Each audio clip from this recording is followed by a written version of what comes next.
یزید حج بیت اللہ کے بعد مدینہ المنورہ آیا اور شراب کی ایک مجلس بپا کی۔ حضرت امام حسین رضی اللہ تعالی عنہ جب وہاں پہنچے تو شراب کی پھیلی ہوئی بدبو کو محسوس کرتے ہوئے فرمایا، یہ بو کیسی ہے؟ تو نشے میں دھت یزید بولا، یہ شام میں بنتی ہے، اور ایک جام منگوایا اور اس کو پیتے ہوئے دوسرا جام حضرت امام حسین رضی اللہ تعالی عنہ کی طرف بڑھاتے ہوئے کہا، ابا عبداللہ لیجئے۔ تو حضرت امام حسین رضی اللہ تعالی عنہ نے فرمایا، میں اس کی طرف دیکھتا بھی نہیں ہوں، اور پھر وہ عشقی اشعار پڑھنے لگا۔ جب یزید کی شراب نوشی کا منظر امام حسین رضی اللہ تعالی عنہ اپنی آنکھوں سے دیکھ چکے تھے تو مجھے بتاؤ یزید کے ہاتھ پہ امام حسین کا پاک ہاتھ کیسے آتا؟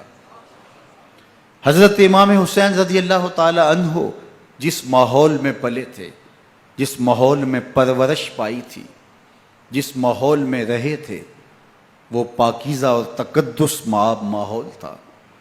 اور یزید کبھی اطراف دمشق میں، کبھی غوطہ میں، کبھی الخزرہ محل میں، اور کبھی کہاں داد عیش دیتا رہا اور لہو و لعب کے اندر مصروف رہا، اور اس کی زندگی ان چیزوں سے عبارت تھی۔ وہ محرمات کو حلال قرار دیتا، شراب نوشی اس کی ہڈیوں میں رچی ہوئی تھی، اور شریعت بیضا کا مذاق اڑایا کرتا۔ اور حسین ابن علی رضی اللہ تعالی عنہ کی دوستیاں جن لوگوں سے تھی وہ عبداللہ ابن عباس تھے، عبداللہ ابن عمر تھے، حضرت عبد الرحمن بن ابو بکر رضی اللہ تعالی عنہ تھے۔ یزید تو جوا کھیلتا رہا، یزید تو قمار بازی کرتا رہا، یزید تو شراب نوشی کرتا رہا، اور حسین ابن علی مسجد نبوی کے منبر میں حضور کے پہلوؤں میں بیٹھتے رہے۔ اللہ اکبر! حسین کے لیے پیغمبر کے سجدوں کو طول دیا جا رہا ہے۔ حضرت سیدہ فاطمہ الزہرا رضی اللہ تعالی عنہ کے گھر کے قریب سے گزرے تو حضرت امام حسین کے رونے کی آواز آ رہی تھی، تو آقا کریم علیہ السلام نے فرمایا کہ فاطمہ، حسین کو چپ کرواؤ، الا تعلمی ان بقاءہ یؤذینی، تو جانتی نہیں حسین کا رونا مجھے دکھ دیتا ہے۔ حسین ابن علی کو حضور رونے نہیں دیتے تھے، ان کو دکھی نہیں ہونے دیتے تھے، کیونکہ رسول اللہ صلی اللہ علیہ وسلم جانتے تھے کہ یہ کتنے دکھ سہے گا، کتنی تکلیفوں سے گزرے گا اور کتنے مصائب سہے گا۔